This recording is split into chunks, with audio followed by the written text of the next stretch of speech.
We will start our look at the Idaho Northern and Pacific's Cascade Subdivision in Cascade, Idaho, population 1001, milepost 99.1, and work our way south. Cascade is 77 miles north of Boise, Idaho on State Highway 55. Located in Long Valley, nestled in the central Idaho mountains at an elevation of 4,746 feet. Its major industries are forest products, ranching, and tourism.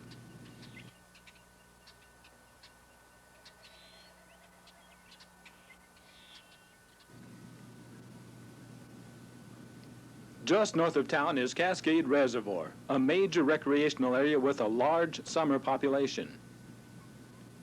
The Boise Cascade Mill is located on the east side of town and is the largest single employer in the area, as well as the railroad's major shipper. An interesting side note on the impact the Boise Cascade Corporation and its Cascade Sawmill have had on other railroads in the area is about Sumter Valley Railroad restoration in Sumter, Oregon, south of Baker City, Oregon. Located in a shed on the Cascade Mill property was a relic from the days of the W.H. Eccles Lumber Company. The two-truck Heisler No. 3, purchased new by the Eccles Lumber Company in 1915, was operated on the original Sumter Valley Narrow Gauge Railroad as a logging engine. In the early 20s, W.H. Eccles moved his logging operation to Cascade. In about 1927, the Cascade operations were sold, including No. 3, to Halleck and Howard Logging Company. No. 3 hauled logs to the Cascade Mill for a few more years. After trucks replaced locomotives in the woods, No. 3 was put in the shed and used as a backup boiler for the mill. Halleck and Howard sold the Boise Cascade in 1953. Boise Cascade sold No. 3 to the newly incorporated Sumter Valley Railroad Restoration in January 1971. No. 3 served as the railroad's main locomotive for many years, pulling passengers on the reconstructed Sumter Valley Narrow Gauge Railroad.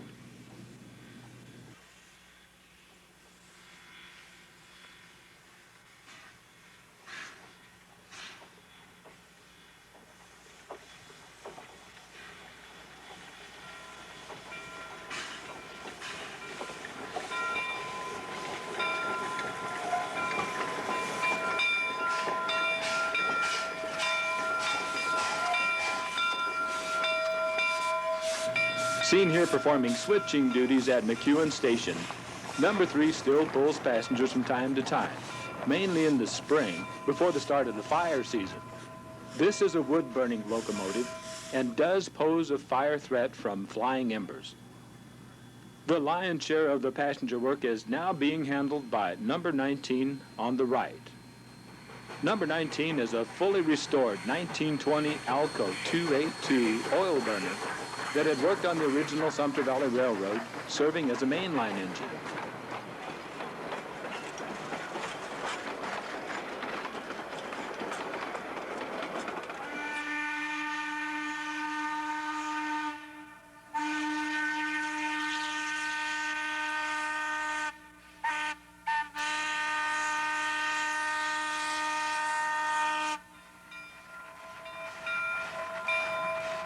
But No. 3 can still be seen working its way between McEwen and Sumter from time to time, and will always hold a special place in the hearts of the volunteers as well as passengers.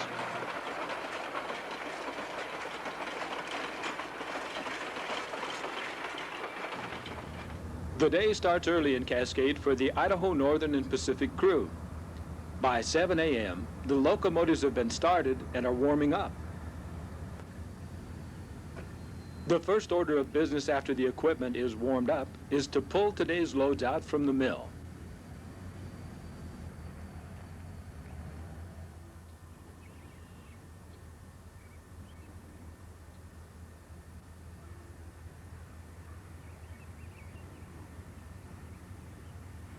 The regular engineer on the Cascade train is Torrey Kuhn.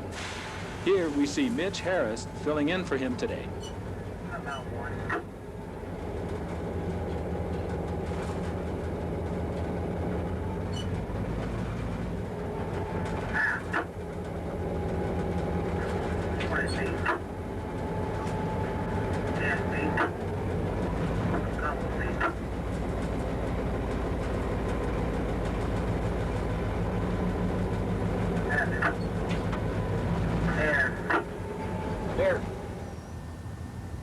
The Rio Grande Pacific Corporation purchased this line on November 14, 1993, from the Union Pacific Railroad and formed the Idaho Northern and Pacific Railroad as its operating company. The primary shipper is the Boise Cascade Corporation's Cascade Sawmill. Traffic is green rough lumber bound for the Boise Cascade Mill in Emmett, Idaho, 72 miles south and 2,370 feet lower in elevation. The railroad serves its shipper with same-day service 5 days a week, year-round, with an average load count of 300 cars per month.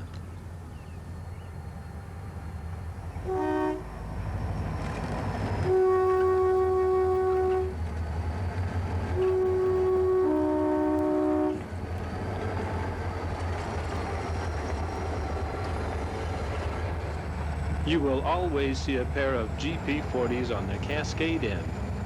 The railroad numbers their GP40s 4500 to 4506.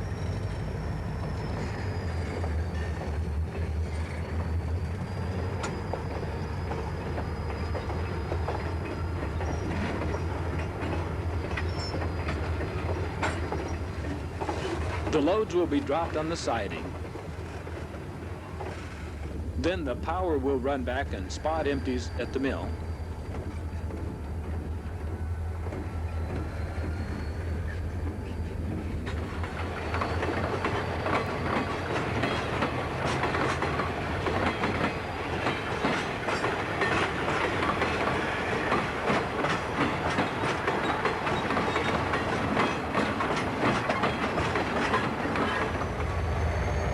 Once this is accomplished, we are ready to run back and couple to our train. By 9 a.m., our switching duties are finished in Cascade, and we're ready to leave town southbound for our 12 noon meet with the northbound train out of Emmett.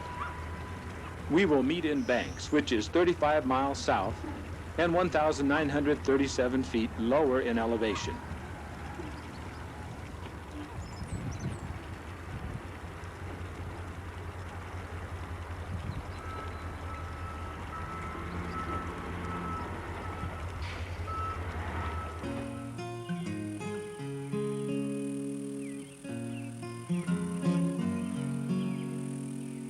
The Idaho Northern Railway was incorporated on December 18, 1897 by Colonel W.H. Dewey, who built the original line which ran from Nampa, Idaho, milepost 0, and a connection with the Oregon Shortline Railroad, north to Emmett, Idaho, milepost 26.9. The railroad reached Emmett on March 29, 1902. This line came under the control of the Union Pacific in 1910 and was merged into the Oregon Shortline Railroad system in 1913. A second connection with the Oregon Shortline Railroad was constructed from 1906 to 1910 by the Payette Valley Railway.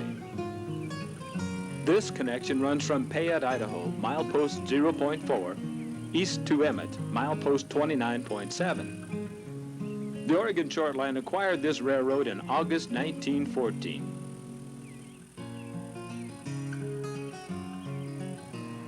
Emmett is located in the Emmett Valley of southern Idaho, and with the arrival of the railroad, this area quickly developed into a major fruit-growing region and shipping point.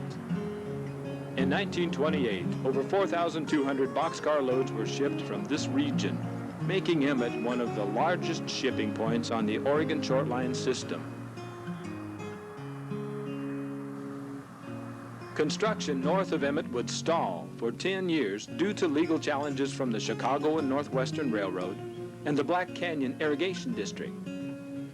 Grading at the present location began in late 1911 after the proposed route through Black Canyon was resurveyed to accommodate the Black Canyon Reservoir.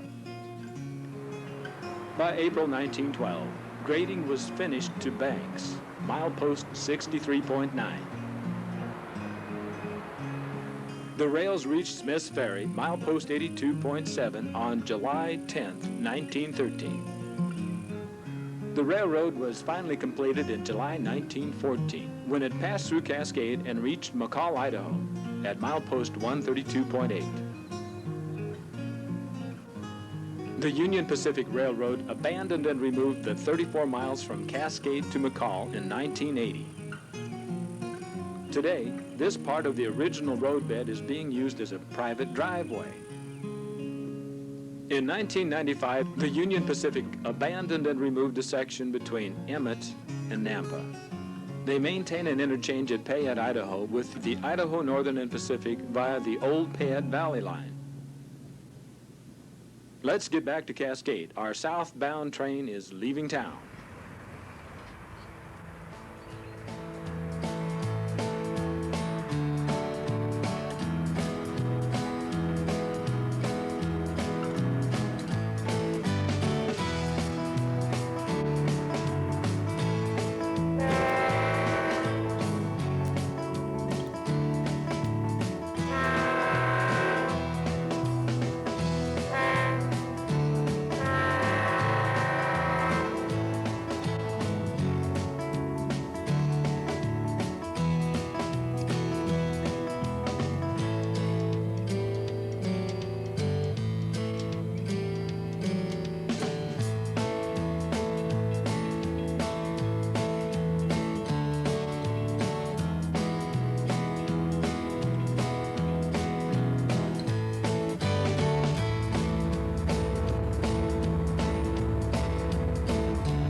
The first 7 miles south of Cascade are through the southern end of Long Valley.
As we leave Long Valley at milepost 92.5 and descend along the Payette River, we will travel 7 miles through an area that is accessible only by a railroad or river raft.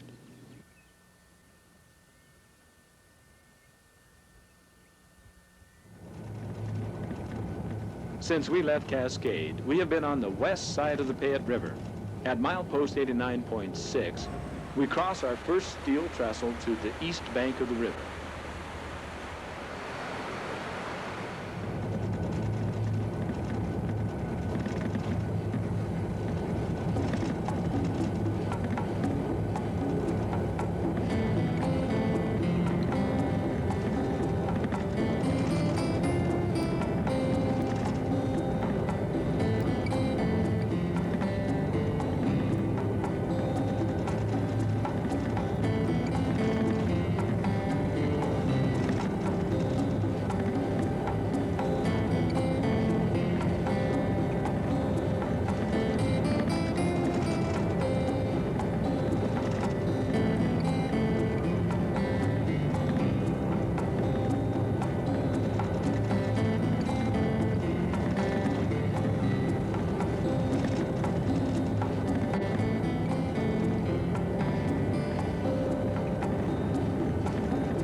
At milepost 85.1, we pass under Highway 55 and the Rainbow Bridge, which was constructed in 1933 and is listed on the National Register of Historic Places. At 410 feet, this is the longest single-span concrete arch bridge in Idaho.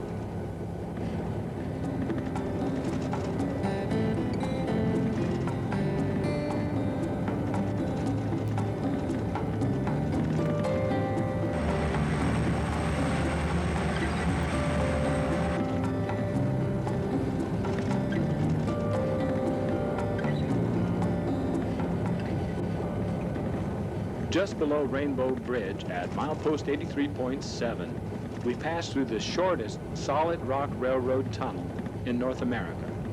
Tunnel number 5 is only 37 feet long.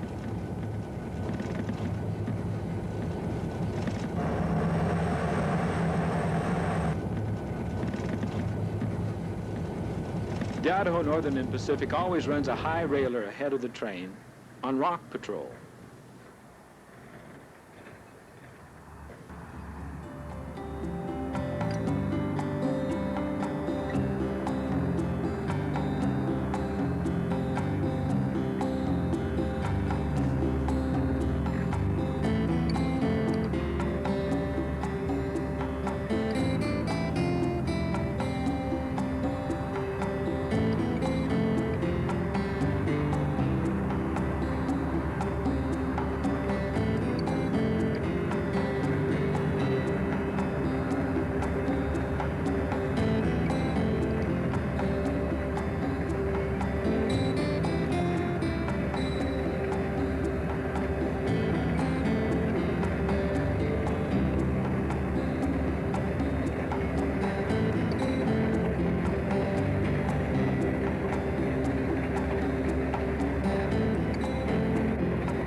We will make a brief stop at Smith's Ferry, allowing our conductor T.J. Hadley time to set the retainers on the cars.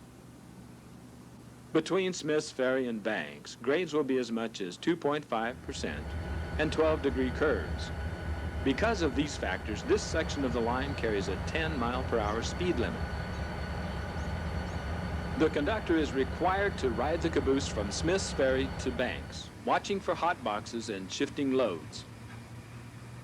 You will always see a caboose on the train between Cascade and Banks. When the conductor radios the engineer that the retainers are set and he is aboard, we're ready to leave Smith's Ferry.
Big Eddy, milepost 75.2, is the only place on this portion of the line that our grades are relatively mild at only 0.3%. When steam worked the line, there was a siding, water tower, and coal shed here.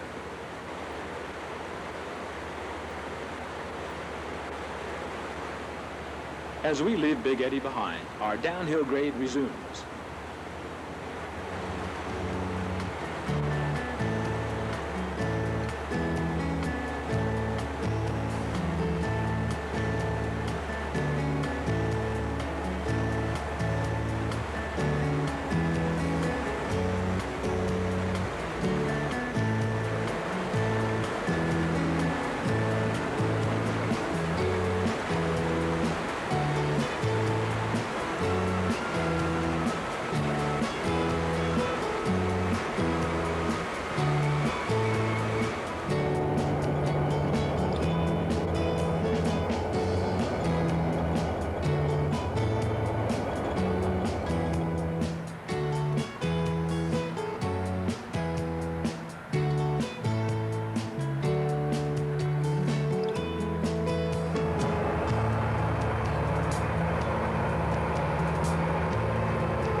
At milepost 66.8, the line crosses the Payette River for the second time, back to the west bank.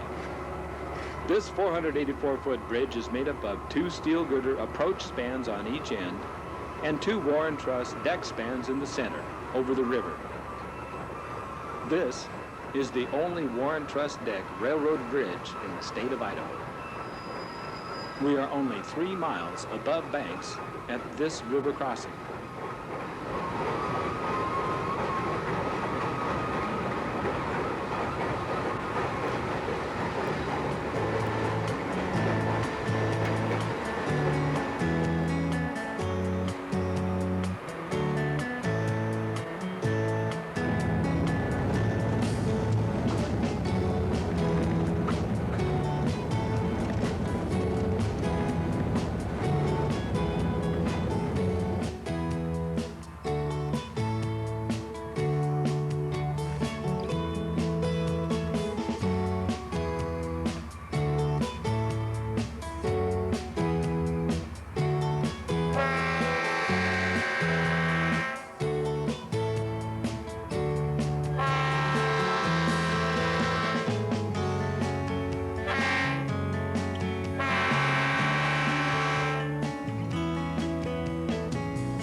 As the Cascade train pulls into Banks from the north, the train up from Emmett arrives from the south, pulling empties. 4508 is running long hood forward because there are no turning facilities at Banks.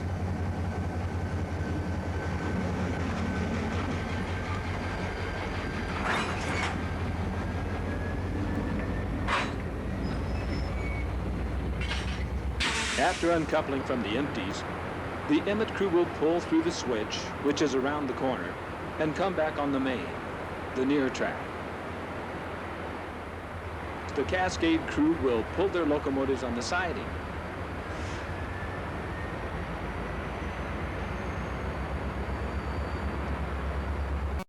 This allows the Emmett crew to back in and couple to the loads.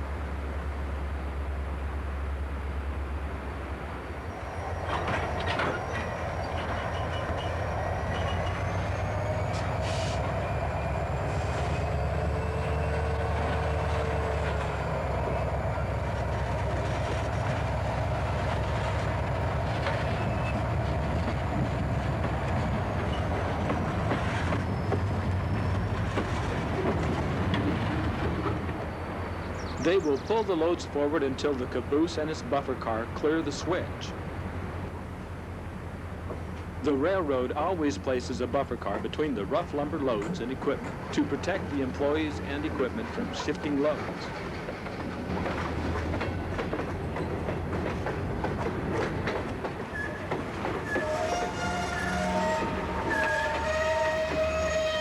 Now the Cascade crew will come through the switch off the siding and on the main, then pull up to retrieve their caboose and its buffer car.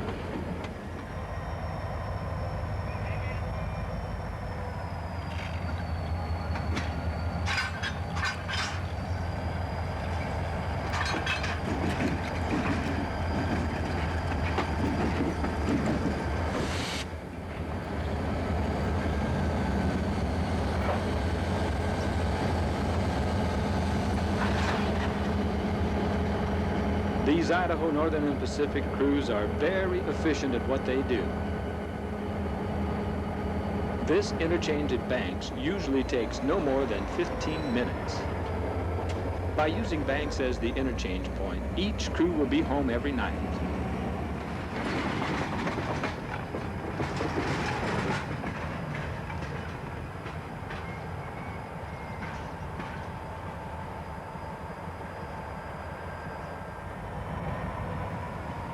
Once the caboose and buffer car have been recovered, we are ready to back down the siding once again and couple to the empties brought up from Emmett.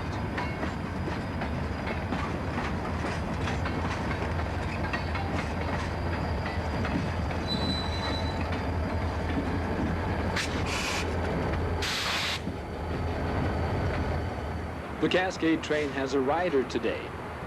Seen here boarding is rider Don Dopp from Cambridge, Idaho. Don publishes Idaho Rails, the official newsletter of Idaho Historical Railroads. It's a quarterly and reports on Idaho railroad history, as well as current affairs. Once everybody is aboard, the empties are northbound for Cascade.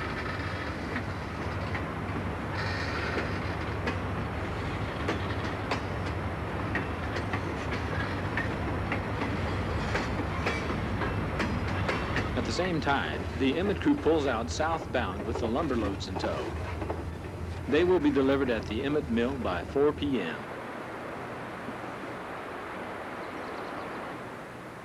South of Banks, the railroad continues following the Payette River, but as you can see, we've dropped well below the tree line.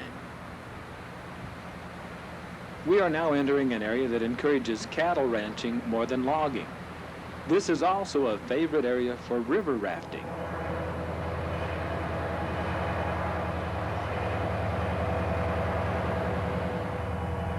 Passing under Highway 55 at milepost 52, just north of Horseshoe Bend, our southbound Emmett train is making good time on its journey.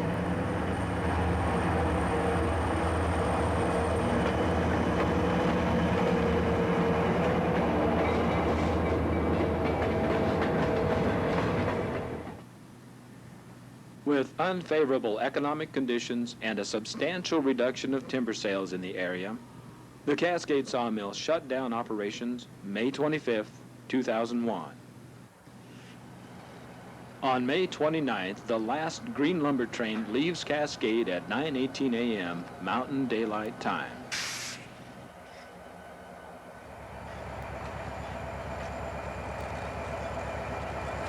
Today's train consists of GP40s 4506 and 4503, with the Idaho Northern and Pacific's Cascade snowplow still carrying the Union Pacific name and number. A flat car loaded with rail, and a bulkhead flat car. Because there are no more winter operations planned for the north end of the Cascade line, the snowplow will be taken to Emmett. 15 green lumber loads, 2 passenger cars from an excursion train on May 28th, 7 empty flat cars that are no longer needed here, a wood chip car, and caboose number 46.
Engineer Torrey Kuhn and conductor T.J. Hadley will make a brief stop at Smith's Ferry to set the retainers and for T.J. to climb aboard the caboose for the downhill run to Banks.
Since there is no train from Emmett to meet in Banks today, the crew will stop long enough to release the retainers and then continue to Emmett.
Horseshoe Bend suffered a mill closure in September 1998, resulting in significant loss of revenue for the railroad, as well as jobs in the community. Seen here in the spring of 1997, filmed in VHSC, is 1707, a GP-16 working the Horseshoe Bend mill.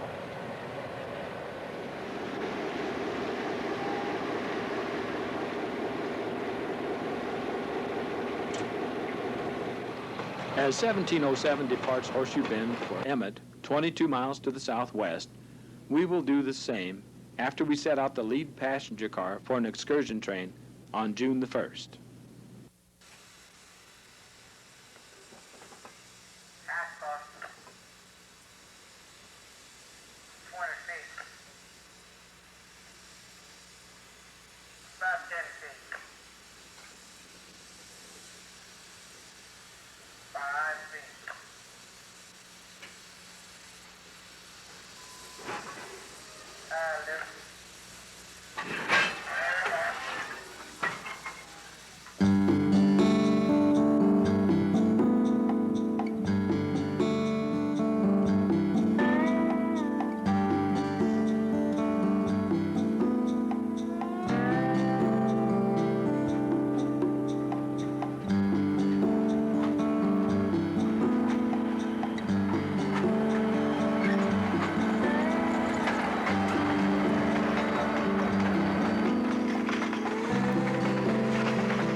What lies ahead for this 72-mile line with no freight to generate revenue?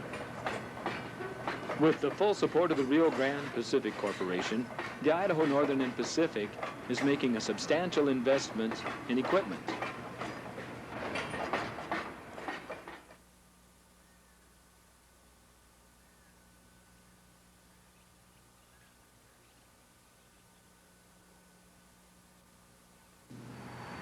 There will be passengers rather than freight hauled on the Thunder Mountain line.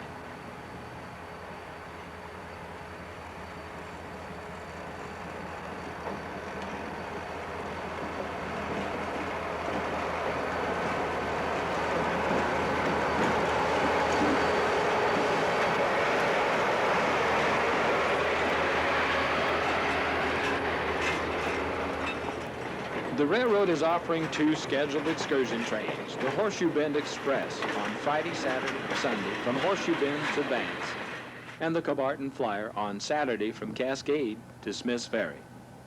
Both trains have a 2.5-hour round-trip time and run parallel to the Payette River with something to offer everyone. It offers everything from a gentle family float trip to whitewater for the experienced kayaker.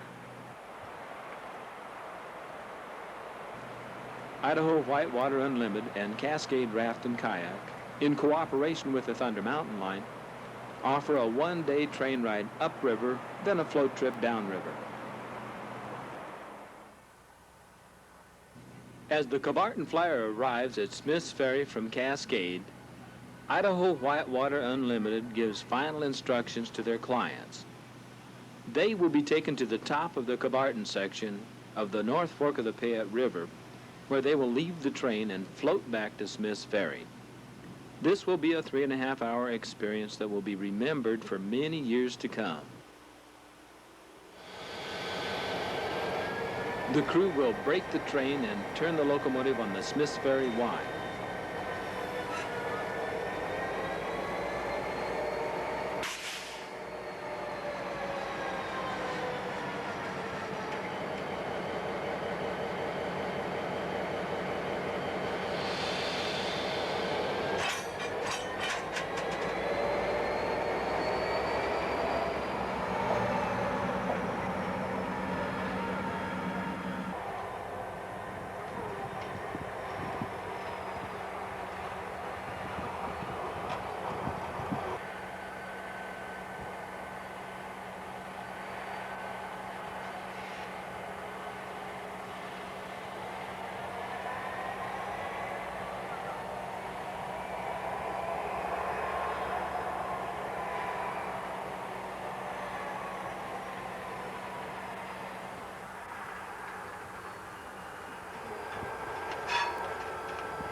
While the locomotive is being turned, Idaho Whitewater Unlimited loads their rafts.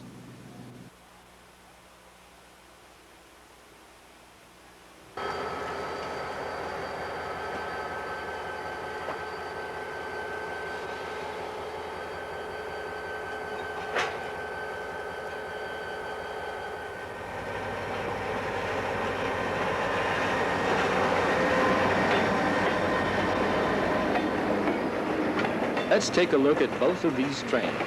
We will go back to the Horseshoe Bend Express first.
We will finish with a short look at the Cabarton Flyer.